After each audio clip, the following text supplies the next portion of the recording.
आणि आता बातम्या पाहूयात सविस्तर।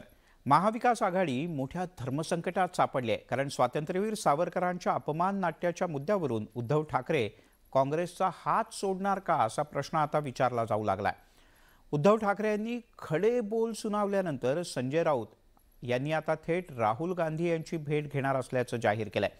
एकंदरीतच दोन्ही पक्षातला तिढा तुटण्यापर्यंत लांबण्याची चिन्ह निर्माण झालेत। राहुल गांधी सोचता है मेरा नाम सावरकर नहीं है, मेरा नाम गांधी है। गांधी किसी से माफी नहीं मांगता। राहुल गांधींना मी जाहीरपणाने सांगतोय, सावरकर आमचं दैवत आहे, त्यांचा अपमान आम्हाला पटणारा नाही। राहुल गांधींनी स्वातंत्र्यवीर सावरकरांचा पुन्हा एकदा अपमान केला, त्यामुळे संतप्त झालेल्या उद्धव ठाकरेंनी मालेगाव मधल्या जाहीर सभेत राहुल गांधींना चांगलंच फटकारलं। 2019 मध्ये तेव्हाच्या शिवसेनेनं महाविकास आघाडीत प्रवेश केला। सत्तेसाठी वेगवेगळ्या विचारधारेचे पक्ष एकत्र आले, मात्र आता सत्ता गेल्यानंतर त्यांच्यातले वैचारिक मतभेद महाविकास आघाडीच्या मुळावर येत आहेत। उद्धव ठाकरेंनाही अखेर या मुद्द्यावर कठोर भूमिका घ्यावी लागली, तर संजय राऊत यांना दिल्लीला जाऊन राहुल गांधींची भेट घेण्याची वेळ आली आहे। ही लढाई जी आहे ती लोकशाहीची लढाई आहे। कृपा करून नव्हे तर राहुल गांधींना मी जाहीरपणाने सांगतोय की सावरकर आमचं दैवत आहे, त्यांचा अपमान आम्हाला पटणारा नाही, अजिबात पटणार नाही। लढायचं असेल तर दैवतांचा अपमान आम्ही सहन नाही करणार, अजिबात करणार नाही। हा महाराष्ट्र वीर सावरकरांचा अशा प्रकारचा जो अपमान आहे प्रकारचा, त्यांना माफीवीर म्हणणं किंवा इतर काही गोष्टी त्यांचा उल्लेख करणं हे महाराष्ट्र कधी स्वीकारणार नाही। कारण आम्ही सदैव आमच्या बालपणापासून अनेक पिढ्या सावरकरांपासून प्रेरणा घेत आम्ही लढाईला उतरलेलो आहोत। 1-2 दिवसात राहुल गांधींची भेट घेऊन या विषयावर त्यांच्याशी चर्चा केली। राहुल गांधींमुळे ठाकरे गटाची चांगलीच गोची झाली आहे, तर दुसरीकडे प्रतिक्रिया देताना काँग्रेसचे प्रदेशाध्यक्ष नाना पटोलेंची चांगलीच तारांबळ उडाली। आम्ही कुठल्या सावरकर बद्दल राहुलजी बोलले तर त्याचं कोणाला समजत नसेल तर आम्हाला काय माहिती। प्रोग्राममध्ये सावरकर हा विषयच नव्हता। आम्ही सर्वधर्म समभावाचं आहे, आम्ही पुरस्कार करतो, आम्ही हे सगळ्यांनाच माहिती आहे। आम्ही कुठल्याही धर्माचा कुठल्याही व्यक्तीचा आम्ही द्वेष करणार नाही, ही भूमिका काँग्रेसची आहे। शिवसेना प्रमुख बाळासाहेब ठाकरेंनी स्वातंत्र्यवीर सावरकरांवर नेहमीच स्तुतीसुमनं उधळले। सावरकरांची हिंदुत्वाची भूमिका देशाला दिशा देणारी होती असं बाळासाहेब ठाकरेंनी अनेकदा सांगितलं। सावरकरांचा विरोध करणाऱ्या काँग्रेसचा बाळासाहेब ठाकरे यांच्या शैलीत समाचार घेतला, याची आठवण राम कदम यांनी करून दिली। का भाषणात जे काही बोलला ती केवळ नौटंकी होती। म्हणजे एका ठिकाणी म्हणायचं राहुल गांधींचं आम्ही सहन करणार नाही, आणि दुसऱ्याच ठिकाणी त्याच राहुल गांधीच्या काँग्रेससोबत घरोबा करायचा, हा दुटप्पीपणा नाहीये। हिंदुत्वाचा पुरस्कार ही ठाकरे गटाची आतापर्यंतची ओळख राहिली आहे। त्यांच्या पक्षाचं मुखपत्र असलेला सामना ज्वलंत हिंदुत्वाचा पुरस्कार करणारं दैनिक म्हणून ओळखलं जातं, आणि काँग्रेसकडून हिंदुत्वाचे सूर्य असणाऱ्या स्वातंत्र्यवीर सावरकरांचा जाणीवपूर्वक अपमान केला जातोय। त्यामुळे या मुद्द्यावरून महाविकास आघाडी तुटणार की राजकीय स्वार्थासाठी एकत्र राहणार याकडे देशाचं लक्ष लागलंय। Bureau report, news 18 Lokmat. त्यामुळे पाहूयात नेमकं काय होतं ते, कारण काळ हे सगळ्यावरचंच उत्तर असतं। राज्यात सध्या सभांची शर्यत सुरू झाली मंडळी। ठाकरे गट आणि शिवसेनेनं सभांचा धडाका उडवून दिलाय। राज ठाकरे यांनी मुख्यमंत्री एकनाथ शिंदे यांना सभेमागे सभा घेत फिरू नका असा सल्ला तर दिला, पण आता शिवसेना काही ऐकण्याच्या मनस्थितीत नसल्याचं दिसतंय, कारण शिवसेना आता धनुष्यबाण यात्रा पण काढणार आहे। त्यामुळे दोन्ही पक्षातली शर्यत आणि संघर्ष थांबणार नाही। माझं कुटुंब माझी जबाबदारी आहेच, पण जो कुटुंबाची जबाबदारी घेऊ शकत नाही तो महाराष्ट्राची जबाबदारी काय घेऊ शकणार? जो कुटुंब बदलत बसतो तो महाराष्ट्राची जबाबदारी काय घेणार? हा एकनाथ शिंदे वफादार है, हा गद्दार नहीं खुददार है। याने कधी बेईमानी केली नाही, ही बेईमानी माझ्या रक्तात नाही। होय, मी शिवसेनाच म्हणतो, कारण शिवसेना माझ्या वडिलांनी स्थापन केलेली आहे, मी त्यांच्या वडिलांनी नाही। त्याला स्वतःच्या वडिलांचं नाव घ्यायला लाज वाटते, म्हणून माझ्या वडिलांचं तुम्ही नाव घेता। माझ्या नावाने वडिलांनी निर्माण केलेली शिवसेना तुम्ही चोरता।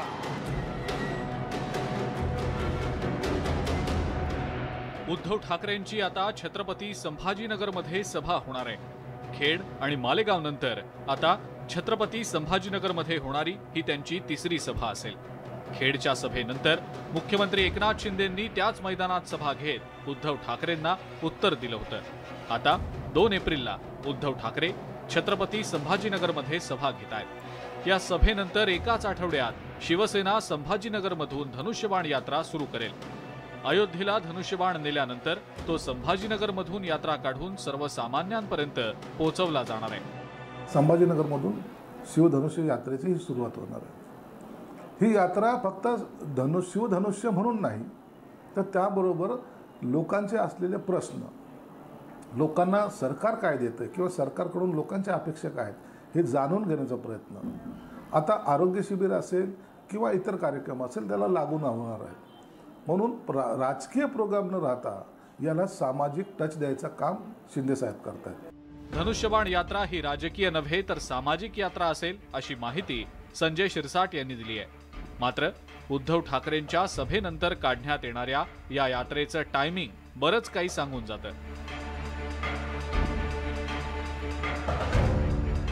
तर गुढीपाडव्याच्या मेळाव्यात राज ठाकरेंनी दिलेल्या सल्ल्याकडे एकनाथ शिंदे आणि त्यांचा पक्ष दुर्लक्ष करत असल्याचं पाहायला मिळतंय. एकनाथ शिंदेना मला फक्त एवढंच सांगायचंय, महाराष्ट्र राज्याचे मुख्यमंत्री म्हणून तुम्ही बसलेले आहात, महाराष्ट्र राज्यासाठी काम करा.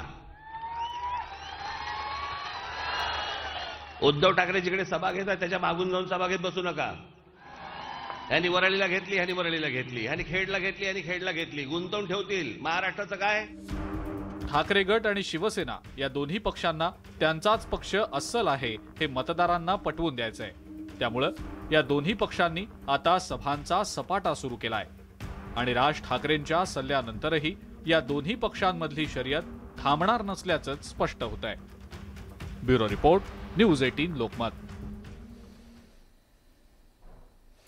कावळे, मॅच फिक्सिंग आणि जुगार हे ऐकल्यानंतर तुम्हाला असं वाटेल की हे सगळं नेमकं काय आहे. पण आता आपण क्राईमची बातमी पाहणार आहोत.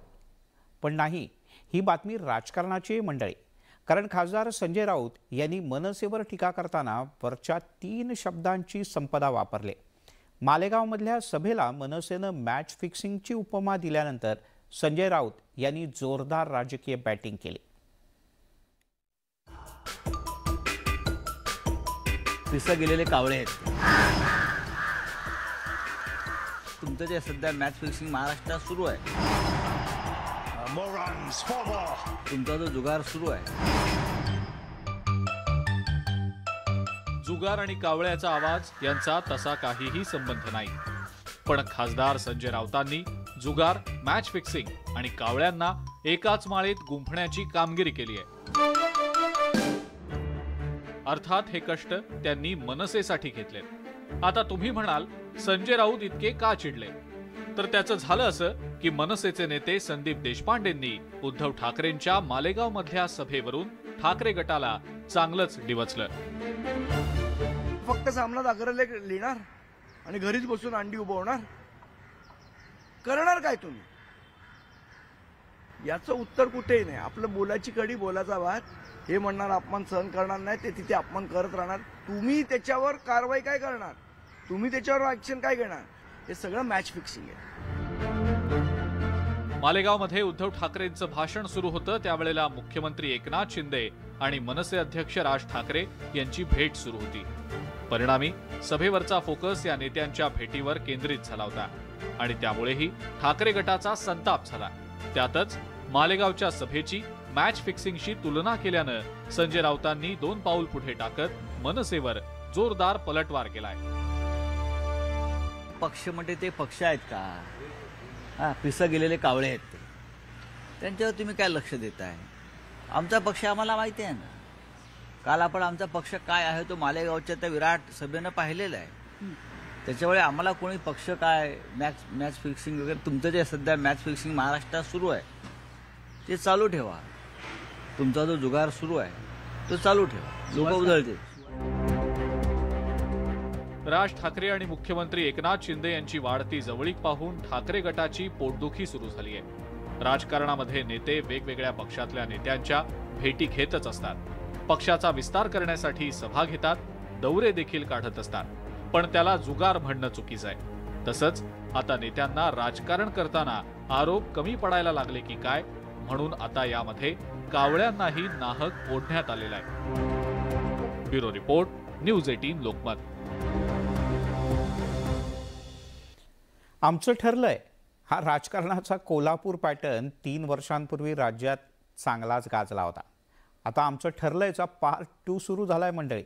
कारण 28 वर्षांपासून महादेवराव महाडिक यांची एक हाती सत्ता असलेल्या छत्रपती राजाराम सहकारी साखर कारखान्याच्या निवडणुकीची रणधुमाळी सुरू झाली आणि या निवडणुकीत पुन्हा एकदा आमदार सतेज पाटील आणि महाडिक आमने सामने आलेत। आमचं ठरलंय पार्ट 2। कोल्हापुरात आता मिशन राजाराम। आता कंडका पडणार। आमचं ठरलंय आता कंडका पाडायचा, ही टॅगलाईन पुन्हा चर्चेत आलेली आहे। छत्रपती राजाराम सहकारी साखर कारखान्याच्या निवडणुकीमुळे पाटील महाडिक आमने सामने आले। कारखान्यावर असलेली महादेवराव महाडिकांची 28 वर्षांपासूनची सत्ता उलथवून लावण्याचं आता नेत्यांमध्ये ठरलेलं आहे। महाडिकांच्या ताब्यातल्या गोकुळवर सतेज पाटलांनी सत्ता मिळवलेली होती, आता त्यांनी राजाराम कारखान्यावर लक्ष केंद्रित केलंय। गेल्या 28 वर्षात शेतकऱ्यांच्या हिताचे निर्णय झालेले नाहीत असा आरोप सतेज पाटलांनी केलाय। 10 वर्ष जर राजाराम कारखान्याला ऊस घातला तर 1 वर्ष फुकट घातल्यासारखं। बेडक्यालच्या तुमच्या कारखान्यात तुम्ही कोजनरेशन केलं, इथेनॉल प्लांट टाकला, डिस्टिलरी केली, सगळं तिथं तुम्ही करताय। मग राजारामला का केलं नाही तुम्ही इतके वर्ष? आता तुम्ही जाहीरनाम्यात सांगताय की आम्ही करणार म्हणून। मग 28 वर्ष झोपा काढल्या, हे ते स्वतःहून बाहेर पडले तर मग लोकांनाही कळेल की बाबा त्यांनी काय केलेलं आहे, सत्य बाहेर येईल। आणि आमची विनंती आहे त्यांना की त्यांनी बाहेर पडून सगळ्या 122 गावाचा दौरा करावा। सतेज पाटलांच्या नेतृत्वात विरोधक एकत्र आल्यानंतर महाडिक गटानं सुद्धा जोर बैठका सुरू केल्यात। खुद्द माजी आमदार महादेवराव महाडिकांनीच सूत्र हातात घेतलेली आहेत। लोकांमध्ये संभ्रम करणं, कारखान्याच्या बाबतीमध्ये दिशाभूल निर्माण करणं आणि वेगवेगळी भूमिका मांडणं, मला या निमित्तानं असं वाटतंय की नेहमीच खोटं बोल, खरं रेटून बोल, ही भूमिका सतेज पाटील साहेबांची भूमिका मला याच्यामध्ये आज जाणवली। 2019च्या निवडणुकीत आमचं ठरलंय या घोषणेनं राज्याचं लक्ष वेधलं होतं, मात्र त्याची पायाभरणी 2014 मध्ये झाली होती। धनंजय महाडिक यांना 2014च्या लोकसभा निवडणुकीत मदत करून सुद्धा विधानसभेला महाडिक यांनी धोका दिल्यानं पराभव झाल्याचा आरोप सतेज पाटलांनी केला होता। त्या पराभवाचा वचपा सतेज पाटलांनी 2019च्या लोकसभा निवडणुकीत काढला होता। आता कारखान्याच्या निवडणुकीत कंडका पडणार का याकडे जिल्ह्याचं लक्ष लागलंय। ज्ञानेश्वर साळोखे, न्यूज 18 लोकमत, कोल्हापूर। जोरात चाललंय की कोल्हापुरात, बघूया। तिकडे पुण्यात राजकीय वाद नवे नाहीत आणि त्या वादात आता एक नव्या वादाची भर पडली आहे। नदी सुधार प्रकल्पाला मनसेनं ठामपणे विरोध केलाय। या प्रकल्पाच्या अंतर्गत तब्बल 6000 झाडांची कत्तल होणार असल्यानं पर्यावरणवाद्यांनी सुद्धा अतिशय आक्रमक भूमिका घेतली आहे। तर पालकमंत्री चंद्रकांत पाटील यांनी यावर चर्चेची तयारी दर्शवली।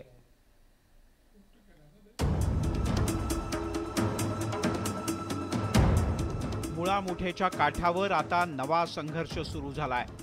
राज ठाकरे पुण्यात असताना वसंत मोरे यांनी हा नदी सुधार प्रकल्प त्याबद्दल अधिक माहिती दिली। राज ठाकरेंनी सुद्धा या संदर्भातली अधिक माहिती सविस्तर मागवून घेतली। नदीकाठ सुधारणा प्रकल्पाच्या पहिल्या 2 टप्प्यातल्या कामांसाठी तब्बल 6000 पेक्षा अधिक झाडांवर कुऱ्हाड चालवली जाणार आहे।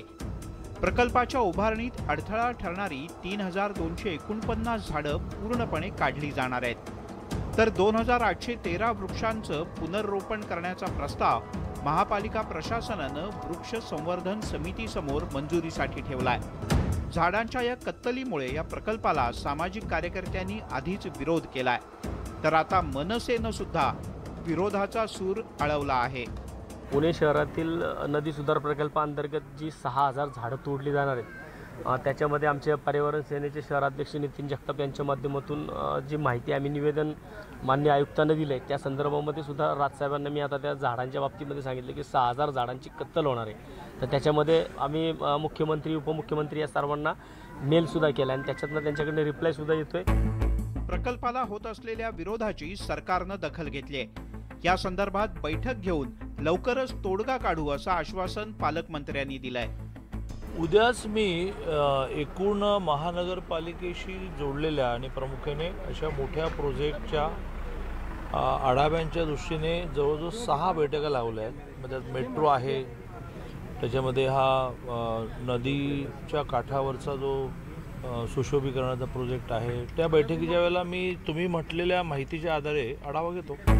200 पेक्षा जास्त वृक्ष तोडायचे असतील तर त्यासाठी राज्य सरकारच्या वृक्ष प्राधिकरणाची परवानगी घ्यावी लागते. इथे 6000 वृक्षांवर टांगती तलवार असल्यानं राज्य सरकार काय भूमिका घेतं याकडे पुणेकरांचं लक्ष लागलंय.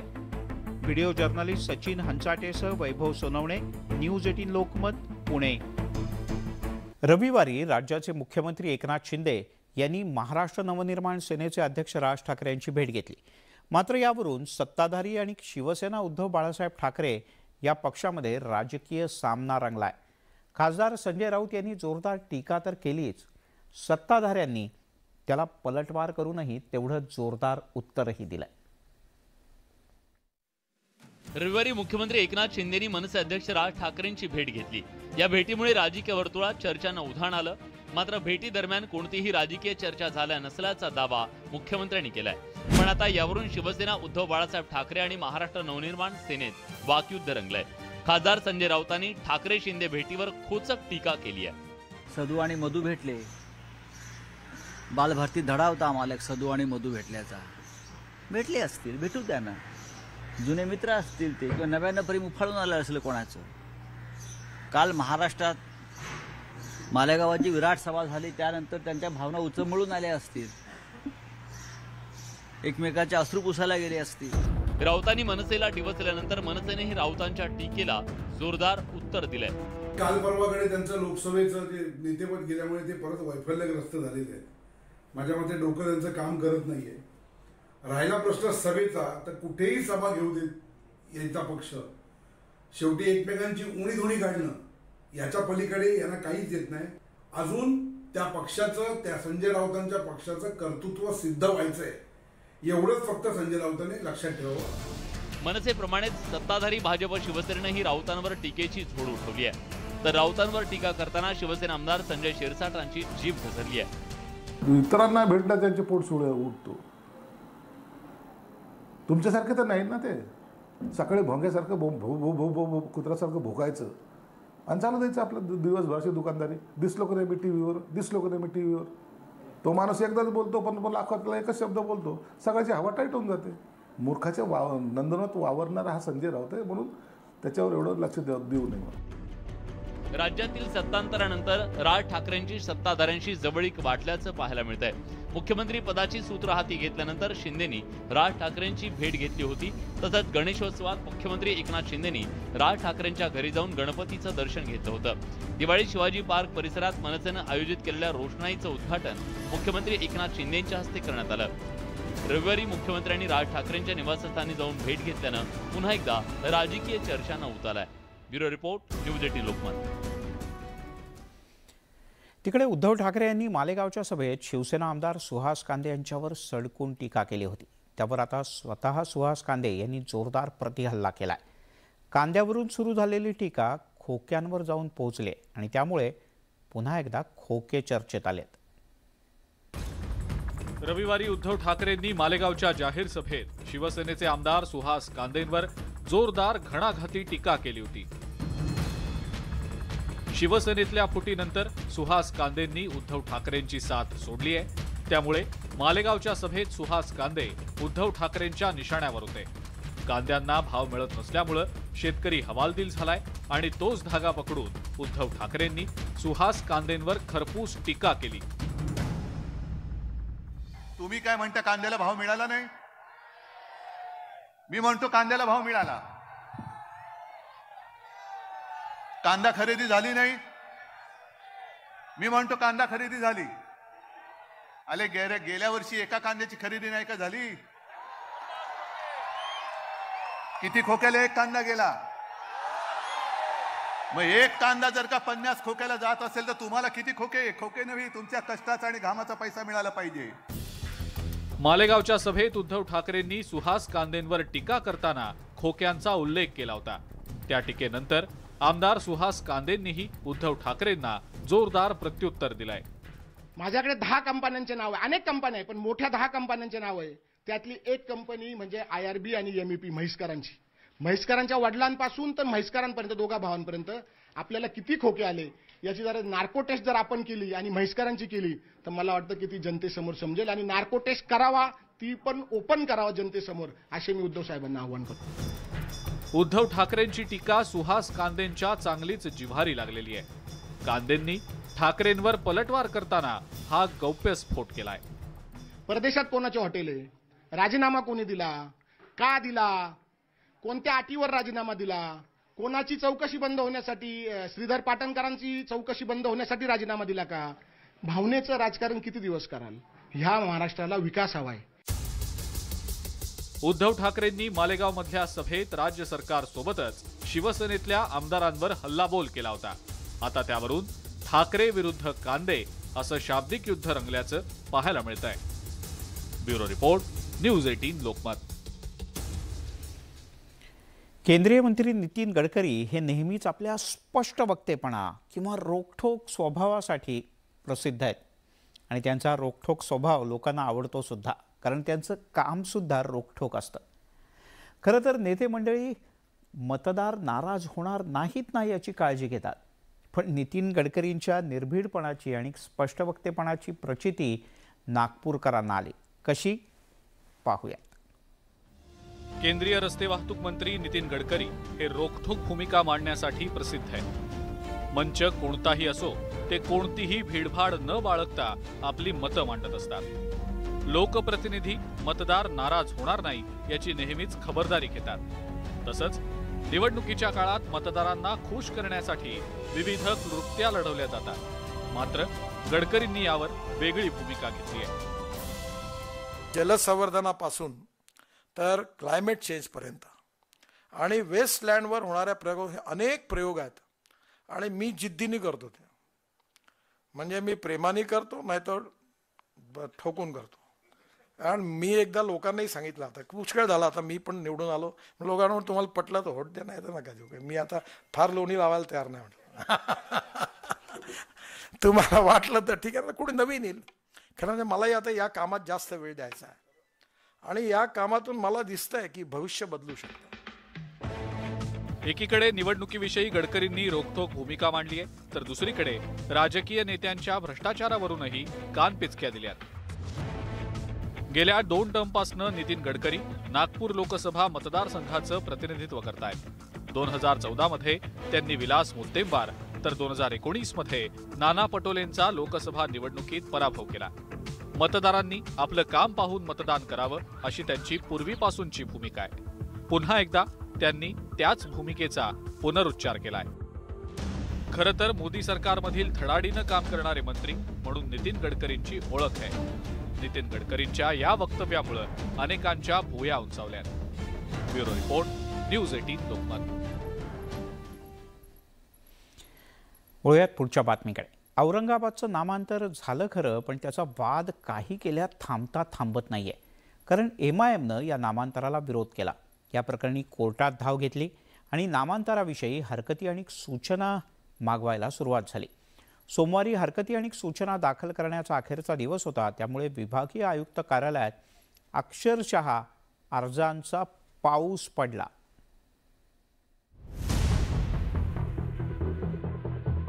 औरंगाबाद शहराच्या नामांतराचा विषय गेल्या 3 दशकांपेक्षा जास्त काळ रेंगाळला होता आणि त्यावरून बरंच राजकारणही झालं.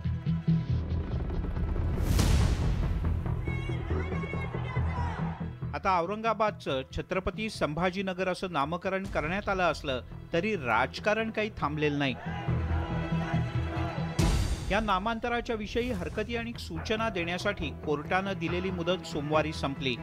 त्यामुळे दिवसभर नामांतराचे समर्थक आणि विरोधक यांनी आपापल्या हरकती आणि सूचना दाखल करण्यासाठी आयुक्त कार्यालयात तोबा गर्दी केली।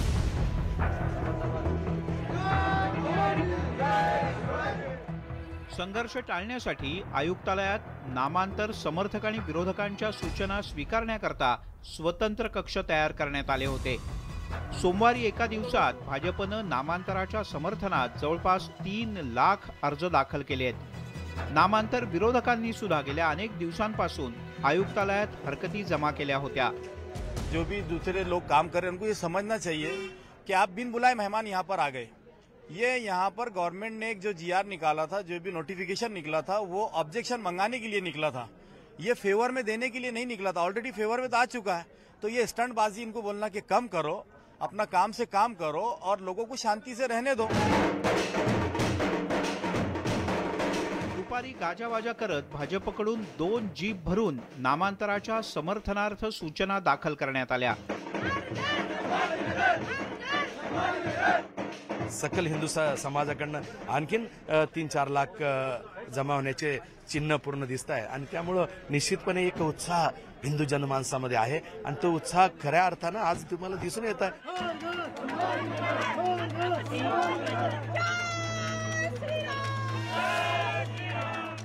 एकीकडे भाजपनं नामांतराच्या समर्थनार्थ 2 जीप भरून सूचना जमा केल्या,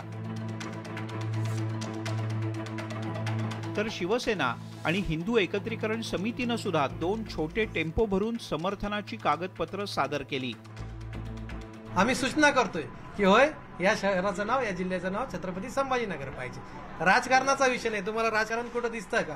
राजकारण असतं मी माझ्या पक्षाचं नाव लावून, माझ्या नेत्याचा फोटो लावून इथं आला असतो। मी या ठिकाणी सकल हिंदू एकत्रीकरण समितीमधून आलोय। ज्या हिंदूंनी आम्हाला फॉर्म भरून दिले, त्या हिंदूंनी दिलेले फॉर्म जमा करण्यासाठी या ठिकाणी आलोय। महाराष्ट्र नवनिर्माण सेना हिंदूच्याच वतीने काम करते। मुळामध्ये ज्या दिवशी पहिल्या दिवशीपासून काम सुरू झालं, सकल हिंदू समाज म्हणून महाराष्ट्र नवनिर्माण सेनेने काम चालू केलं। आजही इथं सकल हिंदू समाजाच्या वतीनेच आम्ही फॉर्म सबमिट केले। औरंगाबादच्या नामांतरावरून मोठं राजकारण झालं। सत्तेतून पायउतार होताना तत्कालीन मुख्यमंत्री उद्धव ठाकरे यांनी नामांतराचा निर्णय घेतला होता। यानंतर शिंदे मुख्यमंत्री होताच त्यांनी पुन्हा एकदा कॅबिनेटमध्ये नामांतराचा निर्णय घेत ठाकरे यांच्यावर कुरघोडी करण्याचा प्रयत्न केला। तसंच केंद्र सरकारकडून मंजुरीही मिळवली आणि नामांतर एकदाच झालं। मात्र आता कोर्टाच्या आदेशानंतर हरकती आणि सूचना देण्यावरून राजकीय चढाओढ मात्र जोरात रंगले। सुधीर जाधवसह सिद्धार्थ गोदाम, न्यूज 18 लोकमत, संभाजीनगर।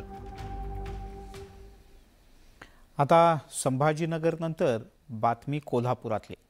आमचं ठरलंय हा राजकारणाचा कोल्हापूर पॅटर्न 3 वर्षांपूर्वी राज्यात तुफान गाजला आणि आता आमचं ठरलंय पार्ट 2 सुरू झालाय बरं का मंडळी। कोल्हापूर आहे ते 28 वर्षांपासून महादेवराव महाडिक यांची सत्ता असलेल्या छत्रपती राजाराम सहकारी साखर कारखान्याच्या निवडणुकांची रणधुमाळी कोल्हापुरात सुरू झाली आणि या निवडणुकीत पुन्हा एकदा आमदार सतेज पाटील आणि महाडिक गट आमने सामने आलाय। दोघंही म्हणतात आमचं ठरलंय, पण नेमकं काय पाहूयात। आमचं ठरलंय पार्ट 2। कोल्हापुरात आता मिशन राजाराम। आता कंडका पडणार। आमचं ठरलंय आता कंडका पाडायचा ही टॅगलाईन पुन्हा चर्चेत आलेली आहे। छत्रपती राजाराम सहकारी साखर कारखान्याच्या निवडणुकीमुळे पाटील महाडिक आमने सामने आले। कारखान्यावर असलेली महादेवराव महाडिकांची 28 वर्षांपासूनची सत्ता उलथवून लावण्याचं आता नेत्यांमध्ये ठरलेलं आहे। महाडिकांच्या ताब्यातल्या गोकुळवर सतेज पाटलांनी सत्ता मिळवलेली होती। आता त्यांनी राजाराम कारखान्यावर लक्ष केंद्रित केलंय। गेल्या 28 वर्षात शेतकऱ्यांच्या हिताचे निर्णय झालेले नाहीत असा आरोप सतेज पाटलांनी केलाय।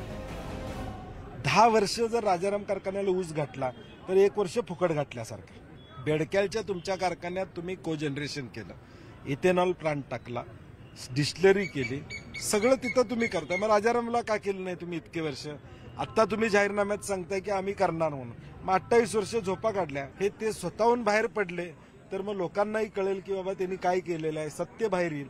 आणि आमची विनंती आहे त्यांना की त्यांनी बाहेर पडून सगळ्या 122 गावाचा दौरा करावा. सतेज पाटलांच्या नेतृत्वात विरोधक एकत्र आल्यानंतर महाडिक गटानं सुद्धा जोर बैठका सुरू केल्या.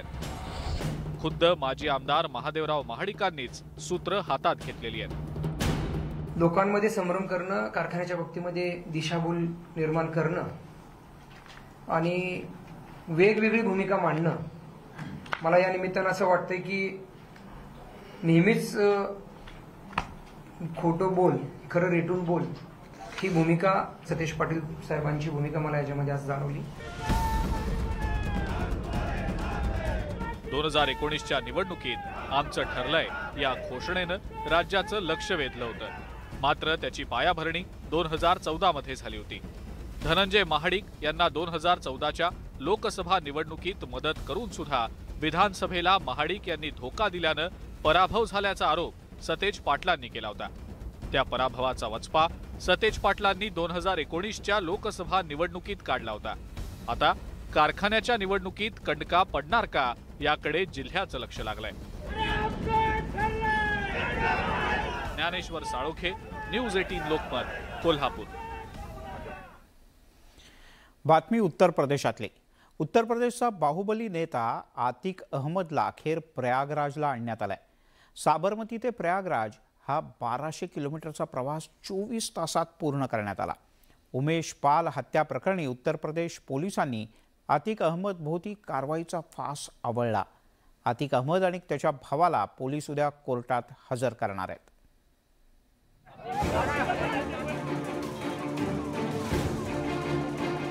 हा गाड्यांचा ताफा कुण्या मंत्र्यासाठी नाही तर हा बंदोबस्त आहे अतिक अहमदसाठी. उत्तर प्रदेश मधला अट्टल गुंड आणि बाहुबली नेता अतिक अहमद. पोलीस बंदोबस्तात अतिक अहमदला साबरमतीहून प्रयागराजला नेण्यात आलं. तब्बल 24 तासांपेक्षा जास्त प्रवास करत हा ताफा प्रयागराजला पोहोचला. साबरमती ते प्रयागराज हा 1200 किलोमीटरचा प्रवास करण्यासाठी कडेकोट पोलीस बंदोबस्त ठेवण्यात आला होता. पोलिसांच्या 6 गाड्या आणि यात 2 वज्र वाहनांचाही समावेश होता. यातल्या एका वज्र वाहनात अतिक अहमदला बसवण्यात आलं होतं. त्यासाठी 45 पोलिसांचा ताफा तैनात करण्यात आला होता आणि त्यात फक्त 5 पोलीस कर्मचाऱ्यांकडे मोबाईल ठेवण्यात आले होते. बाकी सर्व कर्मचाऱ्यांचे मोबाईल जप्त करण्यात आले होते. सुरक्षा की जो इंतजामात के बीच ले जाया जा रहा है उससे आश्वस्त हैं आप? हाँ जी, आश्वस्त हैं, आभारी हैं प्रदेश सरकार से भी, प्रशासन से भी. प्रशासन न्यायालय से बड़ा नहीं है. न्यायपालिका न्यायालय प्रशासन से बड़ा होता है और उसका सबको पालन करना चाहिए, सबका मान करना चाहिए. ये एक साजिश है, राजनीतिक विद्वेष की वजह से आरोप लगा है. हमें नहीं लगता कि ऐसा कोई इन्होंने जो है घटना दुर्घटना में इनका हाथ है. अतिक अहमदवर 100 पेक्षा जास्त केसेस आहेत. उद्या त्याला उमेश पाल अपहरण प्रकरणात शिक्षा सुनावण्यात येणार आहे. उमेश पाल हा राजू पाल हत्येचा प्रत्यक्षदर्शी होता. 2006 मध्ये त्याचं अपहरण करण्यात आलं होतं आणि गेल्याच महिन्यात उमेश पालची हत्या करण्यात आली. कानून उनको कड़ी से कड़ी सजा सुनाए, इसकी हम अपेक्षा. योगी सरकारनं गुंडांविरोधात उघडलेल्या आघाडीमुळे मोठमोठ्या गुंडांचं धाबदण आणलंय. त्यातच आता बाहुबली नेतेही योगी सरकारच्या निशाण्यावर आहेत. राजकीय ताकदीच्या जोरावर दादागिरी करणाऱ्या अतिकला उद्या कोर्ट काय शिक्षा सुनावणार याकडे सगळ्यांचं लक्ष लागलंय. Bureau report, news 18 Lokmat. 10वीच्या परीक्षेचं विद्यार्थ्यांवरच नाही, पालकांवर सुद्धा खूप मोठं टेन्शन असतं, खरं ना? कारण वर्षभर विद्यार्थ्यांनी काहीसा तणावाखाली अभ्यास केलेला असतो आणि शेवटच्या काही महिन्यात तर जरा जास्तच. मात्र जेव्हा परीक्षा संपते तेव्हा काय होतं आठवून बघा. तुम्ही काय केलं होतं? तुम्ही अंदाज लावूच शकणार नाही. कारण कोल्हापुरात काय झालंय ते पाहिल्यानंतर तुम्हालाही वाटेल. असं करून बघूयात.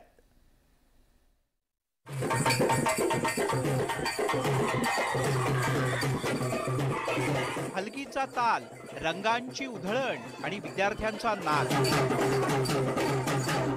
हे काही कुठल्या गॅदरिंगचं दृश्य नाही, पण इथे जल्लोषात नृत्य सुरू आहे. सगळेच विद्यार्थी थिरकतायत.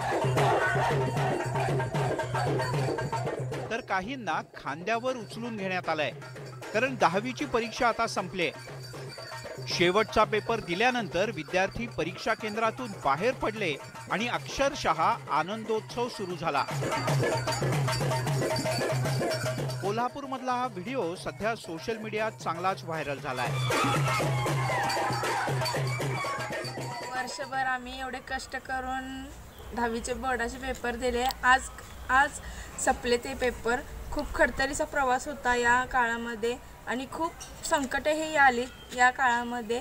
मला तर कधी एकदा असे पेपर, बोर्डाचे पेपर कधी संपेल असं झालेले होते मला, आणि आता खूप आनंद होतोय की एकदाशी पेपर संपले आज आणि इथून पुढे आता फक्त सुट्टीत मजा घालवायची। विद्यार्थ्यांवर असलेला दबाव संपल्यानं त्यांच्यातील आनंदाच्या भावना जल्लोषाच्या माध्यमातून बाहेर पडल्या। विद्यार्थ्यांना स्वच्छंदीपणे जगू द्यायला हवं असं मानसोपचार तज्ञांनी सांगितलंय। या परीक्षा झाल्यानंतर मुलांच्या बरोबर पालकांची आणि अगदी शिक्षकांची सुद्धा सुटका होत असते। 10वी-12वीच्या परीक्षा या महत्त्वाच्या असतात, आयुष्याला नवा आयाम देणाऱ्या असतात। हे जरी खरं असलं तरी सुद्धा मुलांच्या आयुष्यातले हे स्वच्छंदी दिवस आपण पुन्हा कधीही त्यांना देऊ शकणार नाही, हे सुद्धा तितकंच खरं आहे। याची पालकांनी आणि समाजातील प्रत्येक घटकांनी जाणीव ठेवावी।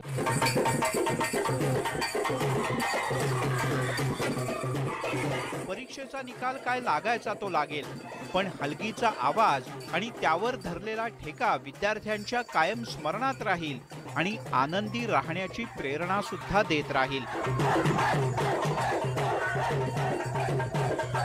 ज्ञानेश्वर साळोखे, न्यूज 18 लोकमत, कोल्हापूर।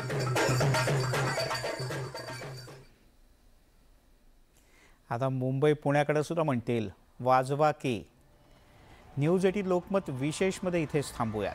काही क्षणांमध्ये माझा सहकारी अजिंक्य घेऊन येतोय प्राईम टाईम।